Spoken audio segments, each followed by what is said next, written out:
be like the male model industry year on year is getting more popular, and the bigger houses are paying more attention to the male industry. There's still quite a lot more room for improvement, looking at things like different body types, ethnic minorities, but at the moment things seem to be improving.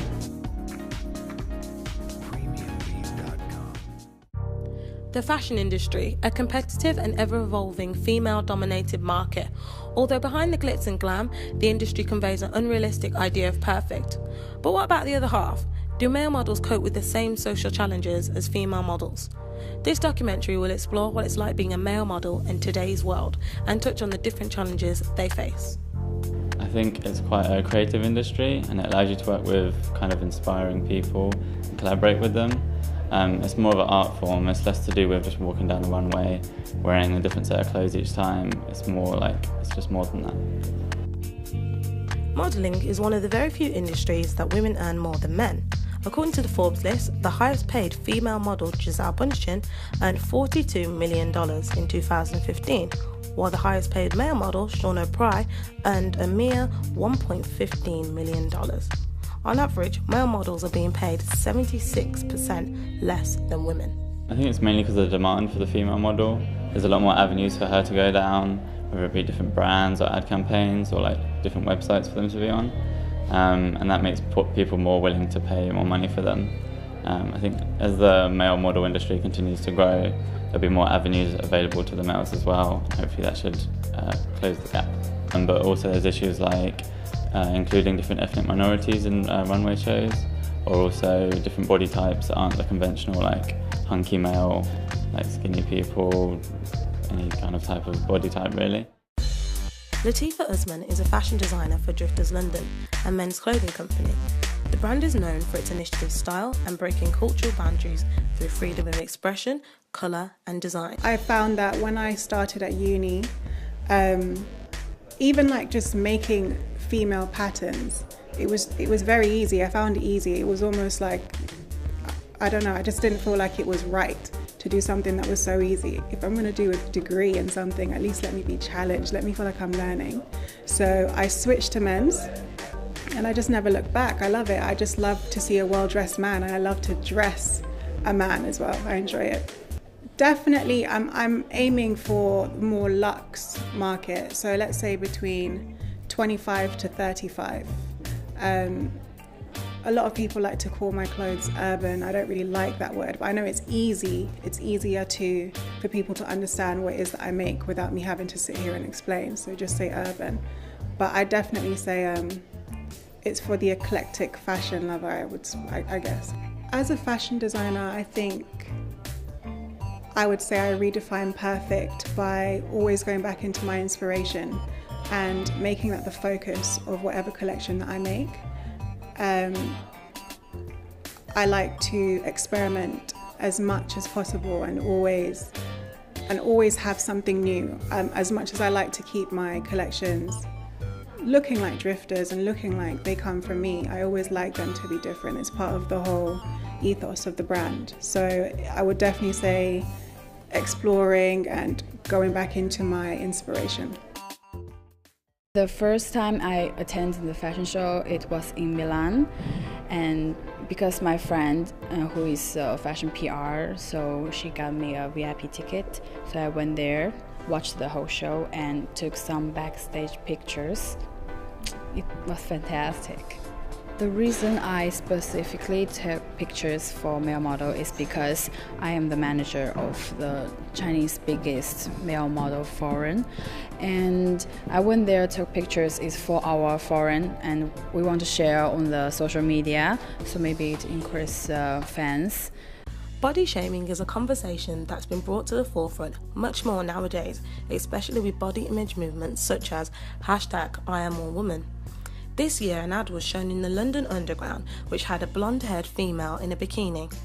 The ad read, "Are you beach body ready?" and caused so much outrage that the Mayor of London banned it due to its unrealistic imagery on the tube. Women are so much more in the forefront of this topic, but what about men? Do men feel the same pressures that advertisements sell to us, or are men not part of this conversation? So we went to Harrow on the Hill shopping centre to ask people their opinions on body image and what their thoughts are on the topic. Would you say the pressures of body image affect you? Personally, I don't think the pressures of male body image affect me. It probably affects those around me that are more insecure about what they look like.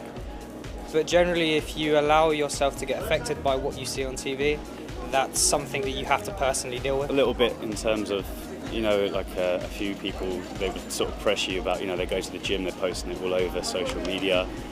But I think really you just have to sort of just get on with it. You know, if you haven't got the time to do it, you haven't got the time to do it. Personally, it doesn't affect me, but I can see it affecting like a lot of young people around me and just young people in general. Peer pressure. Yeah, it affects me as a girl because firstly in the social media all the girls are portrayed as skinny and like they don't eat, all the models as well, they're all like size 0, but and it makes me feel like I can't be a model because I'm not that size, and that puts pressure on me. I don't really know, I'm not really sure, like I really see that pressure of guys when they put like pictures of themselves onto, I think this might be a bit demanding to other people. So say it's Instagram, people put, some guy puts or the whole body, they put a six-pack and all the girls like it, and then you see another guy who puts his, oh he's in a t-shirt but he's a bit bigger. And they get different opinions about it, and it creates a bit of a situation. Do you think there is a diverse representation of male models in the fashion industry? I would say that there is. You have a lot more varied races now, a lot more dark skin models, you've got slimmer models, athletic. One thing I would say is that we don't have many plus size male models. That's one thing I have never seen. But other than that, I think it's getting a lot better. Definitely. Do you think male models face the same issues in terms of body shaming as much as females? Almost every male models in high fashion industry, they are all skinny, and some others, they are like have muscles, the muscle guys. But unlike female models, like female model, they have the curve model, but I didn't see a lot of male models as a curve models. So this is strange. The designers' clothing, they are all small, so that it look beautiful. Then they need to let the male models fit in, so they need to be skinny. With the demand of market, so basically kind of like every face they need. You can be black, you can be Asian, you can be white and blonde. So basically you just need to be tall and skinny and good at, you know, shooting. So I think become a model is not that hard. When you look at Calvin Klein's ads for men in their underwear, for example Justin Bieber's ad, who do you think they are targeting? I think it targets, you know, the Ibiza going lads, you know, but again, that's everyone's personal preference, you know, but for me, it doesn't really bother me. Like, I'd rather just, if it looks good, and I'll go out and that. Men because it's obviously a man in boxers, but women because it's a sexy man in boxers. It's targeted towards the males, and it's also targeted towards the females because in that fashion, everyone is observant looking at it, and especially with Calvin Klein's point of view, they want to sell the product, and by them putting it on Justin Bieber or someone famous, you're putting it on a person that someone looks at and someone looks up to, so that way you're selling your product using that sort of like model. The title Redefining Perfect, personally, I think it's about trying to get everyone happy with what they look like and to get a more accepting body image. And in terms of perfect, it's all about your ideal and your personality. New perfect, so they're changing the way that perfect is, and this is their view of perfect. That sounds really nice actually, redefining perfect. Like it's saying that back then perfect obviously would be skinny or bulky, but redefining would be like it's changing it all.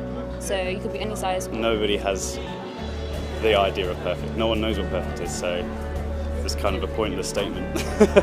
I would say that redefining perfect to me would be looking back at your inspiration, looking back at what inspires you as a designer, photographer, whatever you do, and reworking it, making it more you, making it more perfect for you.